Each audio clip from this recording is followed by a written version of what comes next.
स्वागत है हमारे इस चैनल पे जिसका नाम जन्नत की बेटी है।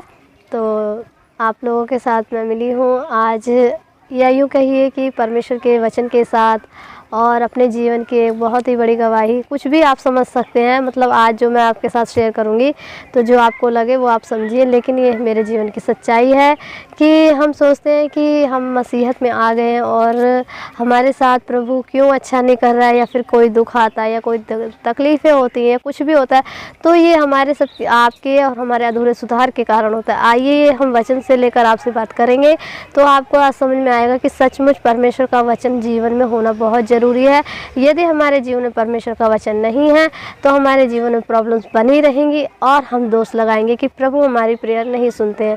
तो जब आप नए नियम से आप जब पढ़ेंगे रोमियो 6 अध्याय, तो उसमें लिखा हुआ है उसके 2 पद में, क्या हम पाप करते रहें कि अनुग्रह बहुत हो, कदापि नहीं। यानी कि वहाँ पर परमेश्वर ने लिख दिया कि जब हम परमेश्वर की सच्चाई को जान लेते हैं, परमेश्वर जिन चीज़ों से, जिन बातों से परमेश्वर नफ़रत करते हैं, जो गलत हैं, जो पाप हैं, अगर वो हम करते रहेंगे मसीहत में आने के बाद, प्रभु को जानने के बाद, बपतिस्मा लेने के बाद, प्रभु भोज लेने के बाद, तो हमारे साथ बिल्कुल भी अनुग्रह नहीं, कदापि नहीं होगा। मतलब उसकी कोई गुंजाइश ही नहीं है। यानी कि जब हम संसारिक थे तो हमने पाप किया, आपने भी किया, हमने भी किया, सब ने किया, क्योंकि तब हमें परमेश्वर के ज्ञान से हम लोग वंचित थे। हमें मालूम नहीं था कि परमेश्वर क्या चाहते हैं हमसे।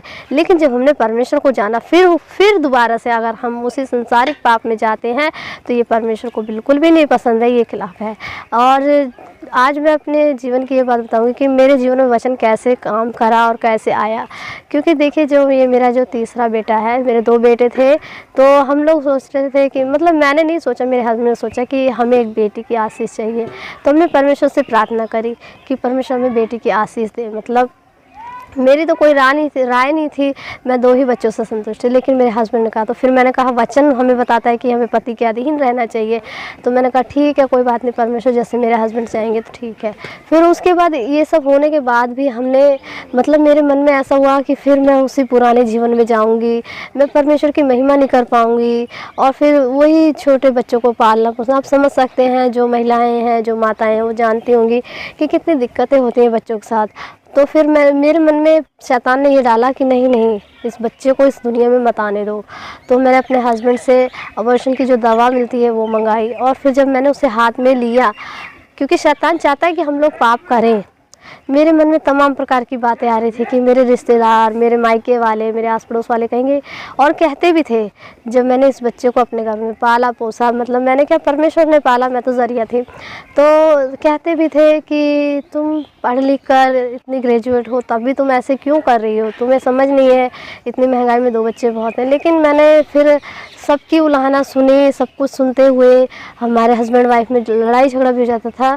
तो उससे पहले की जो मैं बात बता रही हूँ, तो मैंने दवा हाथ में ली और फिर उसके बाद फिर मैंने ये सोचा, जब मुझे रोमियो 6 अध्याय याद हुआ, मेरे मन में परमेश्वर ने डाला कि अगर मैं ऐसा करूँगी, मैंने बपतिस्मा ले लिया, परमेश्वर के वचन में कहता है कि तू किसी मनुष्य का खून मत करना, और मैं उस मासूम सी जान की हत्या करूँगी, तो क्या मैं परमेश्वर के सम्मुख खड़ी हो पाऊँगी। तो फिर मुझे वो परमेश्वर का वचन याद है। और आप बिलीव कीजिए, इस डिलीवरी को लेकर आपने देखा भी होगा वीडियोस में, मेरी सेहत इतनी ख़राब हो गई थी, हर समय मुझे तकलीफ़ रहती थी क्योंकि मेरी सेहत इतनी कमज़ोर हो गई थी। सब लोग कहते थे क्या हो गया, तुम खाती पीती नहीं हो, ये और वो। घर में भी झगड़ा लड़ाई, मतलब कुछ अनबन होती रहती थी मेरे हस्बैंड से कि तुमने ऐसा क्यों सोचा, ऐसे ये सब बातें। फिर भी मैंने सबकी बातें सुनी, यहाँ तक कि मेरे रिश्तेदारों ने मुझे इतना कुछ बोला, मेरे भैया, उन्होंने भी बहुत कुछ बोला। परमेश्वर उनको क्षमा करे, मैं किसी के ऊपर दोष नहीं लगा रही हूँ, क्योंकि संसारिक रीति से सब लोगों ने जो बोला ठीक ही बोला, लेकिन मैंने किसी की कोई परवाह नहीं की। मेरे मन में वो वचन आया कि अगर मैं परमेश्वर की आज्ञा के खिलाफ जाकर ऐसा करूँगी, दुनिया को लेकर चलूँगी, रिश्तेदारों को लेकर चलूँगी, तो अंत के समय में कोई मेरा साथ नहीं देगा, परमेश्वर पिता ही मेरा साथ देंगे।